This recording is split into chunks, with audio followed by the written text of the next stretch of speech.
Movie के start होते ही हमें स्टोरी नंबर 1 बताई जाती है, जो किंगडम ऑफ लॉन्ग थ्रेलिस में एक राजा और रानी की है। राजा जो कि अपनी रानी को बहुत प्यार करते थे और उनकी विश थी कि उनकी रानी हमेशा खुश रहे, लेकिन बदकिस्मती से रानी कभी मां नहीं बन सकती और इस बात को लेकर वो काफी सैड रहती थी। वैसे तो राजा पूरे किंगडम से डॉक्टर्स को बुलवाते थे कि वो रानी का ट्रीटमेंट कर सके, लेकिन किसी की समझ में भी कुछ नहीं आता और वो उनकी हेल्प नहीं कर पाते थे। फिर एक दिन राजा अपने महल में सर्कस वालों को बुलवाते हैं ताकि वो लोग उन्हें इंटरटेन करें और रानी का दिल भी बहल जाए। लेकिन सर्कस में आने वाले लोगों में एक औरत प्रेग्नेंट थी, जिसे देखकर रानी का मूड और भी ज्यादा खराब हो जाता है। काफी गुस्से में आकर अपने रूम में जाकर रानी चीजें तोड़ने लग जाती है। राजा अपनी रानी से प्यार करते थे और वो उन्हें यकीन दिलाते हैं कि उनके लिए वो कुछ भी कर लेंगे। और अगले दिन रात को महल में एक लंबा पतला बूढ़ा आदमी आता है जो ये क्लेम करता है कि वो इस मैटर में रानी की हेल्प कर सकता है। राजा उससे कहता है कि तुमसे पहले भी बहुत लोग आ चुके हैं और ऐसे ही दावा करते हैं, लेकिन कोई भी हमारी मदद नहीं कर पाया, तो तुम इतने यकीन के साथ कैसे कह सकते हो। तब वो आदमी उसे समझाता है कि ये पॉसिबल है, बस सवाल ये है कि तुम बच्चा लेने के लिए किस हद तक जा सकते हो। जिस पर वो कहते हैं आखिरी हद तक। वो बूढ़ा आदमी कहता है कि मैं जानता हूँ कि नेचर कैसे वर्क करती है और पूरी दुनिया एक बैलेंस में है। और वो कहता है कि अगर तुम एक जिंदगी हासिल करना चाहते हो तो उसके लिए तुम्हें एक जिंदगी सेक्रीफाइस भी करनी पड़ेगी ताकि सब कुछ बैलेंस में रहे, कुछ भी इम्बैलेंस ना हो। और वो लोग इसके लिए एग्री हो जाते हैं। राजा को टारगेट दिया जाता है कि वो सी क्रिएचर का शिकार करेंगे, जिसे मारने के बाद उसका दिल निकाल लिया जाएगा और उस दिल को एक ऐसी औरत पकाएगी जो अभी तक प्योर और बिल्कुल अकेली हो, जिसे बाद में रानी खा लेगी और वो प्रेग्नेंट हो जाएगी। क्योंकि उन लोगों को बच्चा चाहिए था तो राजा सी क्रिएचर के शिकार के लिए निकल जाते हैं और उनका टारगेट उन्हें एक रिवर में मिल भी जाता है, जो कि एक बहुत बड़े साइज का व्हाइट कलर का मॉन्स्टर था। राजा उसका शिकार करने के लिए पानी में जाता है और जब वो मॉन्स्टर सो रहा होता है, राजा उस पर वार कर देता है। राजा उसे मारने में कामयाब तो हो जाता है, लेकिन उस फाइट के दौरान राजा भी जख्मी हो जाता है। राजा इतना ज्यादा जख्मी हो जाता है कि मौके पर ही उसकी भी मौत हो जाती है। लेकिन तब तक राजा उस मॉन्स्टर का दिल निकाल चुके होते हैं और रानी खुद उस दिल को एक कपड़े में लपेटकर महल में ले आती है। उन लोगों की मेड्स में एक औरत ऐसी थी जो अभी तक प्योर भी थी और अकेली भी, और उसे ये ऑर्डर दिया जाता है कि वो उस दिल को रानी के लिए पकाएगी। लेकिन दिल को पकाते वक्त उसे भी अजीब सी फीलिंग्स होने लगती है और वो भी अचानक प्रेग्नेंट हो जाती है। और जब वो दिल पक जाता है तब उसे रानी भी खा लेती है और वही होता है जो उस बूढ़े शख्स ने कहा था। फाइनली रानी भी प्रेग्नेंट हो जाती है और एग्जैक्ट बिल्कुल एक ही टाइम पर रानी और वो मेड अपने अपने बच्चों को पैदा करती है। वो दोनों बच्चे लड़के ही थे। रानी अपने बेटे का नाम इलियस रखती है और मेड अपने बेटे का नाम जोना रखती है। फिर कहानी 16 साल के बाद दिखाई जाती है, जहाँ वो बच्चे अब बड़े हो चुके थे। रानी अपने बेटे के साथ बहुत खुश थी, जैसे उसे नई जिंदगी मिल गई हो। वो दोनों बच्चे एक ही दिन पैदा हुए थे और वो नॉर्मल बच्चों से थोड़ा अलग भी थे। उनके सारे हेयर्स व्हाइट कलर के थे, जो बिल्कुल उस सी मॉन्स्टर को रिप्रेजेंट कर रहे थे, और वो दोनों देखने में भी बिल्कुल सेम थे। वो दोनों ट्विंस लगते थे। वो दोनों एक दूसरे के काफी करीब थे, एक दूसरे से मिलते जुलते रहते थे, उनकी फ्रेंडशिप थी। लेकिन महारानी को उन दोनों की दोस्ती पसंद नहीं थी। वो अपने बेटे को समझाती रहती थी कि तुम एक शहजादे हो, तुम्हारी दोस्ती किसी नौकरानी के बेटे से नहीं हो सकती। लेकिन इलियस अपनी मदर की एक नहीं सुनता था और इसके बावजूद भी वो दोनों मिलते थे। और उन दोनों में ये एबिलिटी भी थी कि वो पानी में सांस ले सकते थे और छुपने के लिए अक्सर वो उसी रिवर में जाया करते थे जहाँ पर उस मॉन्स्टर को मारा गया था। रानी अपनी मेड को वार्न करती है कि अगर उसने अपने बेटे को नहीं समझाया तो वो उसे और उसके बेटे दोनों को ही किंगडम से निकाल देगी। लेकिन फिर भी वो बाज नहीं आते थे। वो मिलते थे और एक दिन तो वो लिमिट ही क्रॉस कर देते हैं। जोना इलियस के कपड़े पहनकर रानी के सामने चला जाता है और रानी उसे पहचान ही नहीं पाती कि वो उसका बेटा है या नहीं, बस उसे शक रहता था। और जब उसे रियलिटी का पता चलता है तब वो जोना को किंगडम से निकालने का ऑर्डर देती है। इलियस उसे रोकने की कोशिश करता है लेकिन वो नहीं रुकता। जोना एक नाइफ से वहाँ के एक ट्री की रूट्स को काटता है जहाँ से पानी बहने लगता है। जोना इलियस को कहता है कि जब तक ये पानी साफ हो तुम समझ जाना कि मैं जिंदा हूँ, और जब ये रेड हो जाए तब तुम समझ लेना कि मेरी जान को खतरा है, और ये कहते ही वो वहाँ से चला जाता है।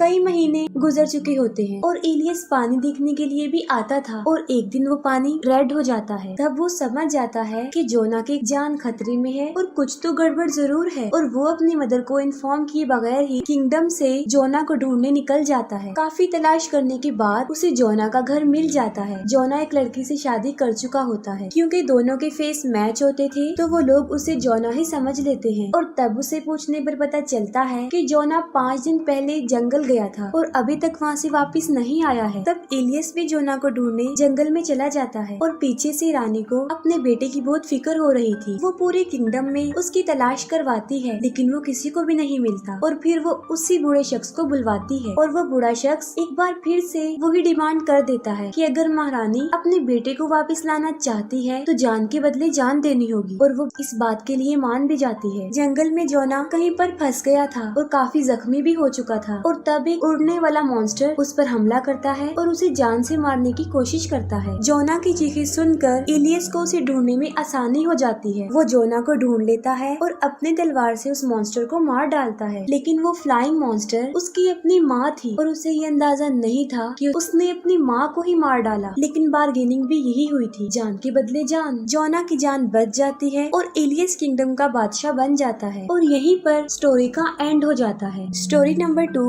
एक किंग और एक बूढ़ी औरत की है, और यहाँ का किंग काफी अयाश था। हर वक्त उसके पास लड़कियां रहती थी और वो खुद शराब के नशे में रहता था, लेकिन अभी तक उसे कोई रानी नहीं मिली थी, कोई ऐसी जिसे किंग दिल से एक्सेप्ट करे और उससे शादी करे। उसी महल के पास एक गांव में 2 बूढ़ी औरतें रहती थी। वो दोनों बिल्कुल अकेली थी और घर से इतना बाहर भी नहीं जाती थी, और उनकी शादी भी नहीं हुई थी, जिससे ये साफ जाहिर था कि उन्होंने अकेले ही वहीं पर वैसे ही मर जाना है। लेकिन उनकी आवाज बहुत प्यारी थी। उम्र के लिहाज से उनकी आवाज किसी बूढ़ी औरत की तरह नहीं थी। एक सुबह जब एक बूढ़ी औरत कोई गाना गा रही थी, तब उसकी आवाज राजा सुन लेता है। वो आवाज राजा को काफी पसंद आती है और वो इस आवाज को फॉलो करते हुए उसके पीछे जाता है। लेकिन वो बूढ़ी औरत अचानक से घर चली जाती है, जिससे किंग का उसे देखने का तजस्सुस और बढ़ जाता है, और वो सोचता है कि शायद ये खूबसूरत लड़की होगी जो कि मुझसे शर्मा रही है। उन बूढ़ी औरतों में एक का नाम डोरा और दूसरी का नाम इमा था। डोरा जो कि काफी चालाक और लालची भी थी, जबकि उसके मुकाबले में इमा जो थोड़ी सीधी सादी और डरपोक थी। और जब डोरा देखती है कि किंग उनके दरवाजे पर है, तो उसके दिल में लालच आ जाता है कि शायद अब उनकी किस्मत बदलने वाली है। इसके अलावा वैसे भी सारी जिंदगी उन्होंने अकेले ही गुजार दी थी। वो अंदर से ही किंग को कहती है कि आप 1 हफ्ते बाद आइएगा, मैं आपको अपनी बॉडी का एक पार्ट दिखाऊंगी। और ये सुनकर किंग समझता है कि शायद उसे उसका प्यार मिल गया है, लेकिन उसे नहीं पता था कि वो 2 बूढ़ी औरतें हैं। उम्र ढलने की वजह से उनकी स्किन भी लटक चुकी थी, लेकिन वो बहुत कोशिश करती हैं कि उनकी फिंगर्स जवान लड़की की तरह ही नजर आएं। डोरा अपनी फिंगर्स पर कुछ हर्ब्स लगाती है, लेकिन इससे कुछ भी फायदा नहीं होता। वो अभी भी बूढ़ी औरत की ही उंगलियां लग रही थी, जिसे देखकर वो रोना शुरू कर देती है। लेकिन दूसरी तरफ इमा, जिसने अपनी फिंगर्स को काफी दिनों से मुंह में रखा हुआ था, वो कुछ बेटर लग रही थी। और आज ही 1 हफ्ता भी पूरा होने वाला था, यानी किंग ने उसकी उंगली देखने आना था। और डोरा जो कि बहुत चालाक थी, वो अपनी उंगली की बजाय इमा की उंगली दिखा देती है। अब किंग खुद पर कंट्रोल नहीं कर पा रहा था, जो उन्हें देखना चाहता था, लेकिन वो जानती थी कि अगर किंग को उनकी इस हरकत का पता चल गया तो वो उन्हें सूली पर लटका देगा, जिसके लिए वो फिर एक शर्त रख देती है। वो कहती है कि मैं आधी रात को आपके महल में आऊंगी, जिसके लिए शर्त ये होगी कि वहाँ पर बिल्कुल अंधेरा हो, महल के सारे कैंडल लाइट्स बुझा दिए जाएं, जिसके लिए किंग एग्री हो जाता है। अब इमा डोरा की बॉडी को किसी ग्लू केमिकल से टाइट करती है ताकि वो एक जवान लड़की की बॉडी लगे। आधी रात को किंग का एक आदमी डोरा को लेने आता है और उसकी शर्त के मुताबिक महल में अंधेरा होता है। सुबह को उसे फील होता है कि कुछ तो गड़बड़ है, और जब लाइट में वो उसे देखता है कि उसने एक रात एक बूढ़ी औरत के साथ गुजारी, तो वो गुस्से से पागल हो जाता है और डोरा को अपने महल की खिड़की से बाहर फेंक देता है। लेकिन जंगल में डोरा बच जाती है और उसके साथ एक मैजिक हो जाता है। वहाँ पर एक विच आती है और देखते ही देखते वो बूढ़ी बदसूरत डोरा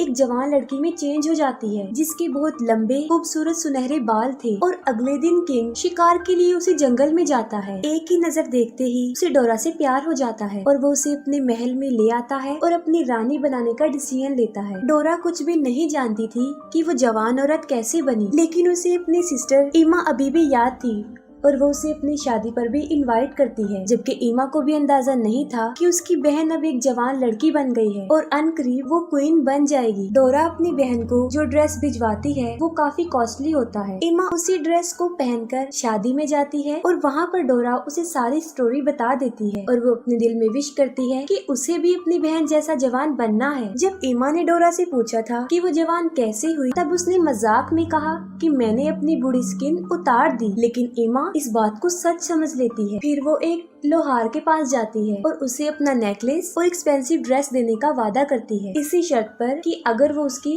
स्किन उतार दे। वो लोहार तो ईमा से भी ज्यादा बेवकूफ होता है। वो उसे जंगल ले जाकर बांध देता है और उसकी स्किन उतार देता है। काफी डिस्टर्बिंग सीन है और वो उसी जख्मी हालत में वापस आती है और जाहिर है उसने मरना ही था, वो मर जाती है। लेकिन दूसरी तरफ उसकी बहन डोरा का मैजिक भी ज्यादा अरसे तक नहीं रहता, वो भी बूढ़ी होना शुरू हो जाती है और जब उसे खुद इस बात का रियलाइज होता है कि अब वो बूढ़ी बनती जा रही है तो वो वहाँ से भाग जाती है और थोड़ी ही देर में वो अपनी असली एज में वापस आ जाती है और पूरी की पूरी बूढ़ी औरत बन जाती है। और इस कहानी की यहीं पर एक सैड एंडिंग हो जाती है। स्टोरी नंबर 3 भी एक किंगडम की ही है। राजा काफी अजीब थे। उनकी रानी की काफी अरसा पहले ही डेथ हो चुकी थी और वायलेट उनकी बेटी थी, लेकिन फिर भी उन्होंने शादी नहीं की और वो अपनी बेटी वायलेट को भी दिल से प्यार नहीं करते थे। एक दिन बादशाह देखता है कि उनके हाथ पर एक पैरासाइट इंसेक्ट है जो कि खून पीता है। राजा को वो काफी अच्छा लगता है और वो उसे अपना खून पिलाता है और वो उसे शीशे के एक बॉक्स में बंद करके रखता है। हर रोज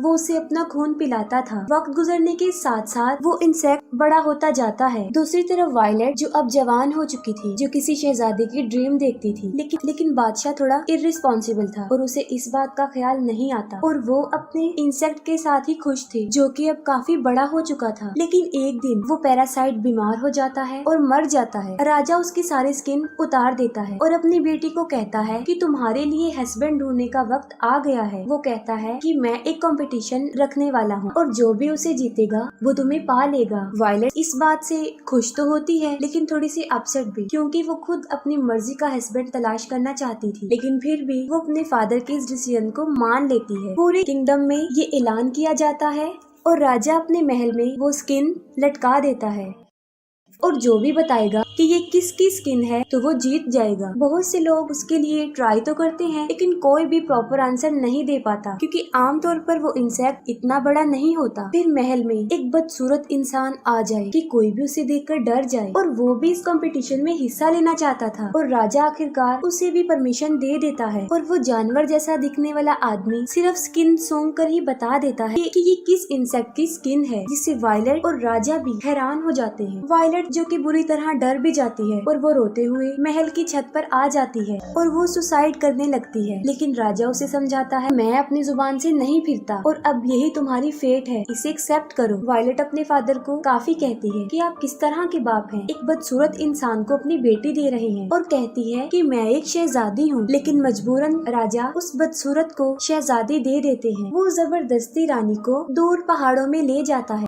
और वायलेट काफी दिनों तक रोती रहती है। और जब वो आदमी एक दिन शिकार के लिए जाता है, एक दूसरी पहाड़ पर शहजादी किसी औरत को देखती है और वो उससे हेल्प मांगती है। वो कहती है कि वो खुद एक शहजादी है और उसे एक शैतान ने यहाँ पर कैद किया हुआ है, लेकिन वो दोनों एक दूसरे से काफी दूर थी और वो औरत उसकी हेल्प नहीं कर पाती। और फिर वो औरत अपने बेटों को बुलाती है और वो एक रस्सी के सहारे शहजादी की मदद करते हैं, लेकिन अचानक से वो शैतान, वो आदमी भी वहाँ पर आ जाता है और रस्सी के सहारे वो भी उनकी तरफ जाता है। वो लोग रस्सी काटने में तो कामयाब हो जाते हैं, लेकिन रास्ते में वो उन पर हमला कर देता है और वायलेट के अलावा सबको मार डालता है। वो आदमी गुस्से से वायलेट को देखता है और वो उसे गले से लगा लेती है, जिससे उसका गुस्सा खत्म हो जाता है। और जब वो शैतान उसे अपने कंधों पर बिठाता है तो बड़ी चालाकी से वायलेट उसका गला काट देती है। वो शैतान वहीं पर मर जाता है। वो उसका सर काट कर अपनी किंगडम में आ जाती है, जहाँ पर उसके फादर उसी इंसेक्ट की वजह से बीमार थे। खून में लथपथ वायलेट उस शैतान का सर अपने फादर के सामने रख देती है। राजा अपनी बेटी की जिंदगी के इस फैसले पर काफी सैड थे और अनकरीब उन्होंने मर जाना था। वायलेट एक बहादुर शहजादी बन जाती है और अपने फादर के बाद वो ही किंगडम की क्वीन बन जाती है। ये स्टोरी